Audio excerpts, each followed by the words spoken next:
आप सभी को जय श्री राम। आज हम बात करने वाले हैं कॉम्पिटिटिव एग्जामिनेशन के बारे में कि कॉम्पिटिटिव एग्जामिनेशन में आपको किसी तरीके से तैयारी करते हुए चलना चाहिए और क्या बेस्ट तरीका हो सकता है मैक्सिमम स्कोर करने का।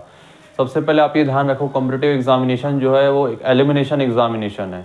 वहाँ पे आदमी का सिलेक्शन नहीं देखा जाता, ये देखा जाता है कि आदमी कैसे मतलब वो सिस्टम देखता है कि कैसे उस आदमी को रिजेक्ट किया जाए। तो ये पहले चीज़ तो आपको ये समझना पड़ेगा कि कॉम्पिटिटिव एग्जामिनेशन जो है ना, जो कॉम्पिटिटिव एग्जामिनेशन, आई होप यहाँ तक बोर्ड क्लियर विजिबल होगा। कॉम्पिटिटिव एग्जामिनेशन जो है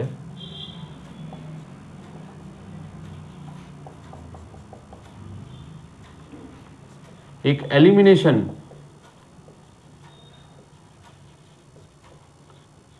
बेस्ड एग्जाम है। मतलब इसमें ये होगा कि आपको सेलेक्ट करने के लिए एग्जाम नहीं लिया जा रहा है, आपको बाहर निकालने के लिए एग्जामिनेशन लिया जा रहा है। तो हम बात आज थोड़ा स्पेसिफिक रखेंगे, हर एक डोमेन में एंटर करने की कोशिश करेंगे कि किस टाइप के कॉम्पिटिटिव एग्जामिनेशन में किस तरीका की तैयारी अच्छा रहेगा और किस टाइप से डिफरेंट स्ट्रेटजीज हम बना सकते हैं। आपको एंट्रेंस एग्जामिनेशन के लिए आप देख रहे हैं या किसी जॉब के लिए आप एग्जामिनेशन के लिए देख रहे हैं, तो वो चीज़ें मैटर जरूर करेंगे कि क्या हमारा स्ट्रैटेजी होगा, कितने मॉक टेस्ट होंगे, कितना रिवीजन होगा, क्या टेस्ट सीरीज होगा और किस पेस में हम सिलेबस कवर करेंगे, या कॉन्सेप्चुअल क्लैरिटी ज़्यादा इंपॉर्टेंट है कि क्वेश्चन प्रैक्टिस इंपॉर्टेंट है, नोट्स मेकिंग इंपॉर्टेंट है, शॉर्ट नोट्स होने चाहिए। वैरायटी ऑफ थिंग्स हम इस वीडियो पे डिस्कस करने वाले हैं। मैं ऑलरेडी कई सारे वीडियोस डाल चुका हूँ, लेकिन ये एक वीडियो और एक रिफ्रेशिंग है। जितना जितना आप ये समझ सकते हैं कि आदमी अपग्रेड होता है वैसे ही अपग्रेडेड इन्फॉर्मेशन पास ऑन करता है। इसी तरीके से ये सीरीज में एक और नया वीडियो मैं ऐड करने जा रहा हूँ कॉम्पिटिटिव एग्जामिनेशन के बेस्ड में, क्योंकि कॉम्पिटिटिव एग्जामिनेशन की तैयारी मैं भी कर रहा हूँ, पिछले 4 साल से कर रहा हूँ। और मतलब मुझे गेट एग्जामिनेशन में सक्सेस मिली है, जिसमें मैं ऑल इंडिया रैंक 770 पाया हूँ। यस, ऑल इंडिया रैंक 770 बहुत डिसेंट रैंक तो नहीं है, लेकिन गेट एक्सी में मेरा ऑल इंडिया रैंक 770 रहा है। खैर ये बात तो मेरी हुई, उसकी इंपॉर्टेंस नहीं है। आपको सक्सेसफुल बनाना इस वीडियो के थ्रू मेरा एम है। मैं यहाँ पे बताने लग जाऊँगा अपना स्कोर, तो आप ये जज करेंगे कि ये ज़्यादा है या ये कम है। मोटिव ये नहीं है, मोटिव ये है कि आपको कैसे सक्सेसफुल बनाया जाए, आपको हर डे में कैसे मोटिवेशन फील कराया जाए। जो स्ट्रैटेजीज होती हैं 10 15 20 मिनट की वीडियोस की, वो स्ट्रैटेजी का मोटिवेशनल टॉक होता है। क्योंकि अगर आप कॉम्पिटिटिव एग्जामिनेशन की तैयारी कर रहे हो तो I can feel the same pain in which you are there, कि भाई हर दिन गाइडेंस की ज़रूरत पड़ती है। हर दिन ऐसा लगता है कि कोई बता सके कि यार इतनी दूर है। फॉर एग्जाम्पल मैं अभी एक छोटा सा किस्सा शेयर करना चाहता हूँ। मैं एक एग्जामिनेशन देने जबलपुर गया। जबलपुर से काफ़ी डिस्टेंस, ज़्यादा नहीं है, पास के डिस्टेंस है मैहर में माता जी का मंदिर है। वहाँ पे मुझे दर्शन करने की इच्छा बहुत पहले से थी, इस बार दर्शन करने का मौका मिला तो मैं गया मंदिर में। तो मेरे को ये मन में था कि यार मैं, although I am young, but मेरे मन में ये था कि मैं सीढ़ियाँ एक सांस में चढ़ जाऊँगा।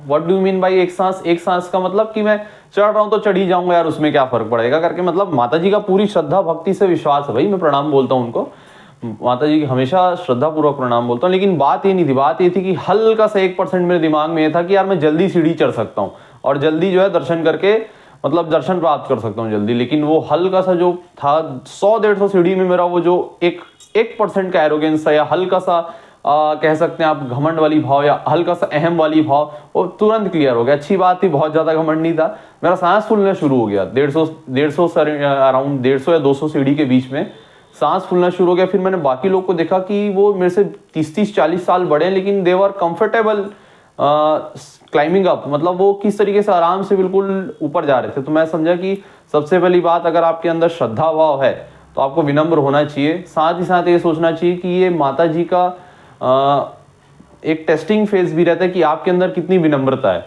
तो वैसे ही आप स्टेप बाय स्टेप चले, एक भी अहम भाव अपने अंदर मत आने दीजिए कि यार मैं कर ही लूंगा, या ये सिर्फ मैं कर सकता हूँ, या इस स्पीड से मैं कर लूंगा, ऐसा भाव मत रखिए। मैं इस चीज़ के लिए बता रहा हूँ कि आदमी को लगता है कि वो सब कुछ कर सकता है, लेकिन हर चीज़ भगवान के ऊपर होती है। अगर आप राइट इंटेंशन से राइट वर्क करेंगे, राइट टाइम पे करेंगे, तो आपको भगवान वो चीज़ जरूर दे देंगे। लेकिन ऐसा हो सकता है कि अगर वो चीज़ आपके भाग्य में नहीं लिखी है तो कुछ बेटर आपको हो जाएगा, लेकिन वो तैयारी वेस्ट नहीं जाएगी।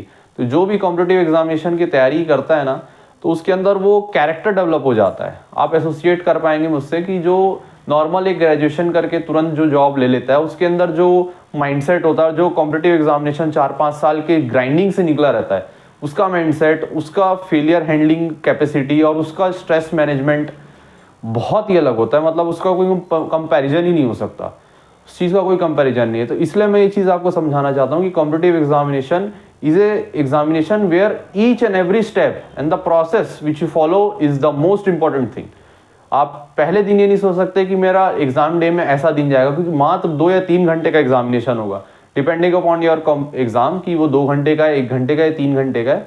जैसे कि अगर आप एंट्रेंस की बात करते हैं, अगर हम स्पेसिफिक होते चले तो इस सारे वीडियोस में वो कवर करूंगा, और साथ ही साथ एक मोटिवेशनल टॉक भी देने की जरूरत मुझे लगता है कि आपको एक मोटिवेशन की जरूरत है, पर डे के तौर पर है। हर दिन आपको एक मोटिवेशनल टॉक की जरूरत पड़ती है, क्योंकि कॉम्पिटिटिव एग्जामिनेशन में हर दिन ऐसा फील होता है कि आप अच्छा कर रहे हैं या अच्छा नहीं भी कर रहे हैं, तो दोनों ही केस में आपको अपने इमोशंस को संभाल के चलना जरूरी है। बहुत ज़्यादा हाई नहीं, बहुत ज़्यादा लो नहीं, उसके साथ घर के भी काम होते हैं, बाहर के भी काम होते हैं। कई लोग स्कूल, कॉलेज और जॉब, इन तीनों के बीच में कहीं ना कहीं अपना कॉम्पिटिटिव एग्जामिनेशन, अपना ड्रीम में सारी चीज़ फॉलो कर रहे होते हैं। तो सबसे बेस्ट तरीका होता है कि किसी एक 10-15 मिनट की वीडियो पे इन्वेस्ट कर लिया जाए, वो सबसे बेस्ट वे आउट होता है। आई थिंक हम दुनिया भर का टाइम इधर उधर बिता देते हैं, और सबसे ज़्यादा जरूरी चीज़, अगर 10-15 मिनट का वीडियो मेरा ही नहीं किसी और का भी देख लें, वो भी बात नहीं, उससे भी बड़ी चीज़ आप क्या कर सकते हैं, वो है नाम जप, वो है आप भगवान पे भरोसा, वो है पूजा अर्चना, वो है आपका हेल्थ, वो है आपका एक्सरसाइज, वो है आपका मेडिटेशन। उस पर आप टाइम इन्वेस्ट कर सकते हैं। दी बेस्ट थिंग, ये 10-15 मिनट देख लीजिए, बहुत ही बढ़िया। उसके बाद अगर आप पढ़ाई करेंगे ना, तो आपका जो बुद्धि का स्तर होगा वो बहुत ही बढ़िया होगा। आप बोलोगे बुद्धि और ज्ञान से क्या रिलेशन है? सबसे पहली चीज, अगर आपकी बुद्धि अच्छी होगी, आप बुद्धिमान कब कहलाते हैं? बुद्धिमान और ज्ञानवान में क्या फर्क है? ज्ञानवान के पास ज्ञान तो बहुत होता है, लेकिन वो समझ नहीं होती कि उस चीज को यूज कैसे करना है, उस वे में कैसे यूज करना है। तो बुद्धिमान के पास अगर ज्ञान कम भी है तो वो आगे निकल जाएगा, और ज्ञानवान भी पीछे रह सकता है। तो इस चीज़ को लेके चलेंगे हम। सबसे पहले बात करेंगे जो स्कूल बेस्ड कॉम्पिटिटिव एग्जामिनेशन, मैं ब्रॉडर वे में कैटेगराइज करके चलूंगा कि क्या क्या एग्जामिनेशन होता है, स्कूल के बाद हो गया, कॉलेज के बाद हो गया, जॉब के साथ हो सकता है, किस तरीके से तैयारी करना है। और मैं कोशिश करूंगा ये सीरीज़ को रेगुलर रखूँ, ताकि आपको भी हेल्प हो सके। और मेरा भी एक इसी तरीके का जॉब है कि अब 4-5 साल हो गए, मेरे पास भी एक्सपीरियंस आ चुका है। तो मैं कोशिश करूँगा कि हर डोमेन का, चाहे वो बोर्ड की प्रिपरेशन हो, जब मैं इसके मार्क्स बता दूँ तो बोर्ड में भी बता देता हूँ। मैं सीबीएसई बोर्ड में मेरे अच्छे ठीक परसेंट थे, I was a good student, 86% मैंने स्कोर किए थे अप्रॉक्स, है ना। और उसमें भी फिजिक्स, केमिस्ट्री, मैथ्स में मेरे अच्छे मार्क्स थे। इंग्लिश में मेरा 75 मार्क्स था आउट ऑफ 100, उसकी वजह से मेरा परसेंटेज थोड़ा सा कम हो चुका था। फिजिक्स में मेरे 95 मार्क्स थे, और मैथ्स में भी 84-85 थे, प्रिसाइसली याद नहीं आ रहा है, और केमिस्ट्री में 82 मार्क्स थे मेरे। तो इन जनरल मैं ये आपको बता सकता हूँ, जो कोई बोर्ड के लिए भी प्रिपरेशन कर रहा है उसको भी मैं हेल्प आउट कर सकता हूँ आपको, 10th में भी, 12th में भी। और ये भी मैं बता दूँ कि 9th के फर्स्ट टर्म में आप ये परसेंटेज देख रहे होंगे, तो आपको मैं बता दूं कि 9th के फर्स्ट टर्म में मैं मैथ्स के एग्जामिनेशन में 1.5 नंबर से फेल हो चुका था। तो जो कोई भी इस चीज़ को रिलेट कर पा रहा है, जो 8th के बाद 9th का जंप होता है, वो भी इस वीडियो को फॉलो कर सकते हैं। हो सकता है मैं आगे 9th और 10th और 11th और 12th ये सारी चीज़ में, obviously 11th 12th science stream का और 9th 10th तो कॉमन है, तो मैं वीडियोस छोटे मोटे कुछ ना कुछ अपलोड करने की कोशिश करूंगा। अभी क्या है, चैनल को मैं देखना चाहता हूँ कि कौन से लोग ज़्यादा ऑडियंस मेरे हैं, उसके कारण मैं डिसाइड नहीं कर पा रहा हूँ। तो मैं क्रिकेट भी, एक नेशनल क्रिकेट प्लेयर हूँ, तो क्रिकेट के भी वीडियोस डाल देता हूँ और न्यूज़ भी फॉलो करते रहता हूँ। तो मेरी भी एक राय बनती कि देश के मुद्दों में क्या मेरी राय है, तो उस पर भी मैं वीडियोज़ बना के डालता हूँ। इसलिए थोड़े वैरायटी ऑफ वीडियोज़ दिख रहे हैं। वो डाइवर्सिटी ज़रूर दिख रही है आपको, लेकिन वो चैनलाइज होगी जब मुझे पता चलेगा कि मेरी ऑडियंस किस टाइप की है। तो अगर आपको जिस भी टाइप का वीडियो पसंद होगा, चैनल उस दिशा में आगे बढ़ेगा। डिपेंड करता है कि मेरी ऑडियंस किस टाइप की है। ये आपका हमारा चैनल है यार, चैनल को आप बड़ा करते चाहिए प्लीज़। अगर आपको अच्छा लग रहा है तो सब्सक्राइब जरूर करना और बेल आइकन को प्रेस करके लाइक और शेयर जरूर कर देना। इससे क्या, चैनल की ग्रोथ जल्दी होते चली जाएगी, और जितना जल्दी ग्रोथ होगा हम चैनलाइज कर पाएंगे कि किस दिशा में हमको एक वीडियो बनाना है। उसके बाद आप चिंता मत कीजिए, जो 3 एरिया मैंने नाम लिया है उस चीज़ का अलग अलग चैनल में बांट दूंगा। पहले ये तो पता चले कि इस मेन, मतलब इस स्टार्टिंग चैनल में हमको किस स्ट्रीम लाइन के साथ चलना है। तो अभी हम कॉम्पिटिटिव एग्जामिनेशन के बारे में बात कर रहे थे, तो हर दिन जो चीज़ मैं आपको बोला वो फॉलो करते रहिए, तो आपको एक अच्छे माइंडसेट में रहोगे और अच्छे माइंडसेट में अच्छा ही काम करोगे। और उसके बाद बाई चांस अगर आप फेल भी हो जाते हैं ना, तो आपको उतना अफसोस नहीं होगा। तो अभी स्टार्ट करते हैं हम 11th और 12th के बाद जो एग्जामिनेशन होता है। और ये ध्यान रखना, ये हमेशा एलिमिनेशन बेस्ड एग्जामिनेशन होता है, आप अकेले फेल नहीं हो रहे हैं, लाखों बच्चे फेल होते हैं कॉम्पिटिटिव एग्जामिनेशन में। 11th 12th 10th 11th की बात अलग है, वहाँ पे क्या school based examination, college based examination आपको फेल करने के लिए नहीं बनाया जाता, आपका एक छोटा सा नॉलेज टेस्ट होता है। उसके बाद जो है आपका ये देखा जाता है कि आप कितना एक्सप्रेस कर सकते हो उस चीज़ को, वो आप फिर पास कर सकते हैं, चाहे 60 से करें, 60%, 70%, 80%, उतना मैटर नहीं करता, वो एक्सप्रेस कितना कर सकते हैं वो देखा जाता है। कई बार तो यूनिवर्सिटी की चेकिंग में भी डाउट रहती है, मैं खुद भी अपने दोस्त लोग से सुना हूँ कि यार यूनिवर्सिटी की चेकिंग ठीक नहीं रहती करके, लेकिन मेरे केस में ऐसा नहीं हुआ था, मेरे केस में चेकिंग ठीक हुई थी पूरे थ्रू आउट 8 सेमेस्टर। मैं बीटेक इन मैकेनिकल इंजीनियरिंग हूँ और हाल ही में कॉम्पिटिटिव एग्जामिनेशन की तैयारी कर रहा था, और इसके बाद मैं सोचा कि अब जितना भी नॉलेज मेरे पास है या जिस भी डोमेन में है, जितना मैंने 8-10 साल से मेडिटेशन किया है, जितना भी जो अपने गुरु से सीखा है, या जो भी चीज़ मेरे को अलग अलग लाइफ के फेजेस में मैं सीख पाया हूँ, या जो भी एक्सपीरियंस मुझे मिले हैं, या जिस भी तरह सिचुएशन से मैं बाहर आ पाया हूँ, तो मेरा ये आपको भी सुझाव रहेगा इस वीडियो के थ्रू, इस चैनल के थ्रू, कि जो कुछ भी है हर चीज़ आप ओवरकम कर सकते हैं विद द राइट माइंडसेट। तो राइट माइंडसेट के लिए आप वो चीज़ फॉलो कीजिए जो मैं वीडियो के स्टार्टिंग में आपको बताई थी, उससे आपको डेफिनेटली बहुत हेल्प होगा। अब हम आते हैं अपने कोर डोमेन में कि भाई किस तरीके से अपन इस वीडियो में बात करने वाले हैं। सबसे पहली बात, अगर कोई जेई या नीट के लिए प्रिपेयर कर रहा है, जेई एंड नीट, तो सबसे पहले अगर इसकी स्पेसिफिक बात की जाए जेई की तैयारी के लिए, तो जेई की तैयारी के लिए आपको गुड कॉन्सेप्चुअल क्लैरिटी होनी चाहिए, गुड कॉन्सेप्ट्स। यहाँ पे आपके पास कोई वो नहीं है एक्सक्यूज़ कि यार मैं सिर्फ 12th पढ़ के कर लूँगा, 11th नहीं, 11th प्लस 12th ये दोनों मैंडेटरी है, ये दोनों मैंडेटरी है आपको जेई के लिए। जेई की प्रिपरेशन मैंने भी की थी, जेई की प्रिपरेशन में मैं तो सक्सेसफुल नहीं हो पाया था, लेकिन इन जनरल जेई की प्रिपरेशन मैंने नहीं की है। मैं खेलते हुए बोर्ड की तैयारी कर रहा था, तो जेई का भी फॉर्म दे दिया था, उम्मीद थी, एक जुनून था कि भाई अच्छे कॉलेज में जा सकते हैं, मगर ऐसा हो नहीं पाया। लेकिन जो रीज़न मैंने फाइंड आउट किया कि मोस्टली 11th वाला पार्ट मिस्टेक होता है, तो मेरे 11th 12th में उसी के कारण मैं बोर्ड्स के स्पेसिफिक रहा, तो कॉम्पिटिटिव एग्जामिनेशन वो एज नहीं मिल पाया मुझे। खैर मुद्दा ये नहीं है, मुद्दा ये है कि आपको कैसे तैयारी करनी है। अब मैं जो वीडियोस डाल रहा हूँ, हो सकता है मैं एजुकेशनल कंटेंट्स भी अपलोड कर सकूँ, तो आप बताइएगा कि किस सब्जेक्ट में आप पहला देखना चाहते हैं, मैथ्स में, फिजिक्स में, केमिस्ट्री में, है ना। ये आप अगर बताते चलेंगे कि तो मैं उस हिसाब से वीडियो डालते चलूँगा। और स्पेसिफिक बात करें नीट की, तो यहाँ पे सबसे इंपॉर्टेंट हो जाती है स्पीड एंड एक्यूरेसी बोथ। इसके बिना आप सक्सेस नहीं हो सकते। जनरल सी बात है, नीट कौन से एग्जामिनेशन के लिए दिया जाता है, एमबीबीएस कॉलेजेस के लिए दिया जाता है कि आप मास्टर मतलब मेडिकल फील्ड में आगे बढ़ने की कोशिश कर रहे होते हैं, तो डॉक्टर आप बनने की कोशिश करते हैं यहाँ से, है ना। तो डॉक्टर के पास किस तरीके का गुण होना चाहिए, डॉक्टर जो बन रहा है उसकी परीक्षा किस प्रकार ली जाती है कि सबसे तेज और सबसे सही वही तो इलाज कर पाएगा ना। कोई अगर पेशेंट आ रहा है तो उसको किस टाइप की दवाई सबसे तुरंत और सबसे सटीक दे सके, इसलिए उस टाइप का टेस्ट ऐसा बनाया जाता है। इसमें अच्छे कॉन्सेप्ट उतने नहीं होते, एक बेसिक कॉन्सेप्ट होता है, कुछ साल टफ आ जाता है, मैं भी जान रहा हूँ कुछ साल पेपर टफ हो जाता है, लेकिन इन जनरल जो बात की जाए तो इस एग्जामिनेशन स्पीड और एक्यूरेसी इंपॉर्टेंट होता है। और स्पीड और एक्यूरेसी अगर सिर्फ देखा जा रहा है तो यहाँ पे बहुत बड़ा रोल प्ले करता है, मैं आपको बता देना चाहता हूँ, जो बहुत लोग इग्नोर कर देते हैं during 11th and 12th competitive examination के दौरान। जो मेन रोल प्ले कर जाता है PYQs, इसको आप कम से come if not more 5 to 6 times complete solve करेंगे।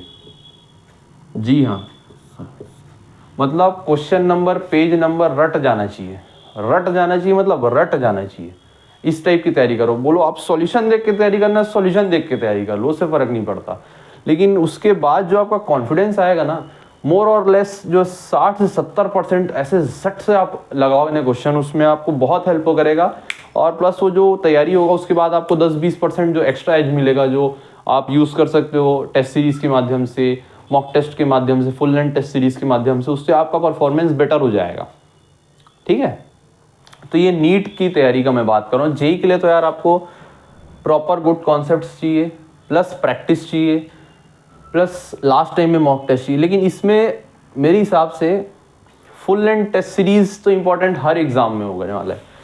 इसके लिए सबसे पहले आपका एक जो पहला पॉइंट था गुड कॉन्सेप्ट, दूसरा पॉइंट ये है, इसमें मैथ्स को बहुत अच्छा रखिए आप।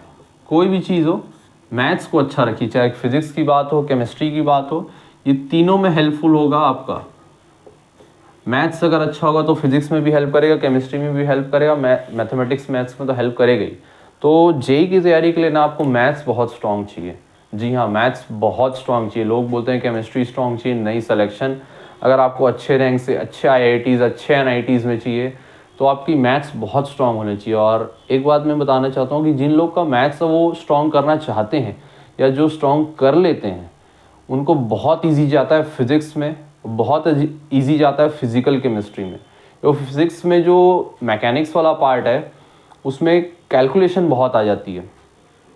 फिज़िक्स में सोचना भी पड़ता है कि किस तरीके से फोर्स अप्लाई करेंगे। जैसे फॉर एग्जांपल एक छोटा सा एग्जांपल लेके चलता हूँ मैं कॉन्सेप्ट्स के ऊपर। ये एक ब्लॉक रखा हुआ है मान के चलो, ठीक है, एक सरफेस है, फ्रिक्शन के ऊपर एक मैं बता रहा हूँ। ये ब्लॉक रखा हुआ है 5 kg का, ठीक है, और लेट सपोज जी की वैल्यू आप ले लो 10 मीटर पर सेकेंड, ठीक है। यहाँ पे एक फोर्स F हम लगा रहे हैं और इसका जो कोफिशिएंट ऑफ फ्रिक्शन दिया गया इस सरफेस का वो दिया है 0.3, ठीक है। तो अब आप मेरे को एक बात बताओ, अगर ये फोर्स का वैल्यू अपन ले लेते हैं, अच्छा सॉरी, ये अपना फोर्स की वैल्यू सपोज हम ले लेते हैं 15, ठीक, 10 न्यूटन। तो सबसे पहले आप ये बात बताओ कि ये ब्लॉक मूव करेगा कि नहीं करेगा, पहली चीज़। दूसरी बात, मूव कर भी गया, पहला क्वेश्चन सुन लो मेरा, मूवमेंट पॉसिबल और नॉट, मूवमेंट। दूसरी बात, फ्रिक्शन फोर्स इसमें कितना होगा, फ्रिक्शन फोर्स की बात कर रहा हूँ, स्मॉल f से डिनोट कर रहा हूँ, है ना। इसमें आप ये बताओ कि इसमें फ्रिक्शन फोर्स कितना आने वाला है। जी आप 10 ले सकते हैं, कोफिशिएंट ऑफ फ्रिक्शन 0.3 दिया हुआ है, F 10 न्यूटन है, 5 kg का ब्लॉक है और फ्रिक्शनल सरफेस है, सिर्फ एक फोर्स लग रहा है हॉरिजॉन्टल डायरेक्शन में। आप मेरे को एक बात बताओ कि इस पे मूवमेंट पॉसिबल है कि नहीं, और मूवमेंट पॉसिबल है तो फ्रिक्शन फोर्स कितना आ रहा है, ये एक बताओ। छोटा सा एक क्वेश्चन है, ये बहुत ही बेसिक सा क्वेश्चन है। आई होप आपको बहुत इजी भी लग रहा होगा, लेकिन कई लोगों को ये कॉन्सेप्ट अभी समझ में आएगा जब मैं सॉल्व करूंगा इस क्वेश्चन को, तो आपको फिर एक क्लैरिटी मिलेगी कि IIT JEE में ये सिर्फ एक फर्स्ट स्टेप है जिसमें आपको एक क्लैरिटी मिलेगी कि किस तरीके से आप कर सकते हो करके। तो 2 मिनट आप इस वीडियो को पॉज कीजिए और ये छोटे से क्वेश्चन को सॉल्व करने की कोशिश कीजिए। आई होप आपने सॉल्व करने की कोशिश की होगी। अब मैं इसका सॉल्यूशन आपको देने वाला हूँ, है ना। तो सॉल्यूशन में अगर हम देखें यहाँ पे, है ना, ये वीडियो विजिबल होगा, ठीक। यहाँ पे हम इसका फ्री बॉडी डायग्राम बना लेते हैं। 5 kg का ब्लॉक है, ठीक। तो इस पे ग्रेविटी के थ्रू इसका वेट आ रहा होगा 15 न्यूटन। ये सरफेस है तो सरफेस के नॉर्मल एक रिएक्शन आ रहा होगा, N डिनोट कर लेते हैं अपन, ठीक है। ये एक फोर्स लगा रहे थे, यहाँ पे फ्रिक्शन फोर्स कितना आ रहा है अपने को ये पता करना है। ये μN के बराबर होता है। मैं और डिटेल में नहीं जाऊँगा कि μN के बराबर में कैसे होता है, अभी के लिए मैं बता देता हूँ μN के बराबर में होता है, ठीक है। अब आप देखिए फोर्स 10 न्यूटन का है। सबसे पहली बात आप देखिए कि ये फोर्स जो फ्रिक्शन फोर्स है वो मैक्सिमम कितना जा सकता है स्टैटिक केस के।